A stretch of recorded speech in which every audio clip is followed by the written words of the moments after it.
अगर आप सेल्स में हो और बहुत सारा स्ट्रेस और फ्रस्ट्रेशन फील कर रहे हो तो आप ये एक सिंपल सी चीज आज तक नहीं समझ पाए हो। इसे जानने के लिए इस वीडियो को ज्यादा से ज्यादा शेयर कीजिए। सेल्स एक टारगेट बेस्ड प्रोफेशन है, ये सबको पता है।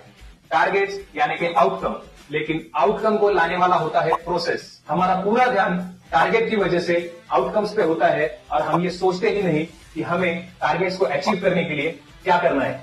और इसी चक्कर में हम प्रोसेस को सही तरीके से फॉलो नहीं करते और हमारे नंबर्स हम अचीव नहीं कर पाते। अगर आप सेल्स में आगे बढ़ना चाहते हो तो अपनी डे टू डे एक्टिविटीज को, अपने प्रोसेस को, अपने फॉलोअप्स को और अपने लीड क्वालिफिकेशन क्राइटेरियाज को प्रॉपरली इवेल्युएट करना चालू कर दीजिए। आप इस पे काम करना चालू कर दोगे तो आपका प्रोसेस ऑटोमेटिकली सुधर जाएगा। Frustration is a part of life, but how will you manage it will decide how you will do it in your life. Thank you. जय हिंद।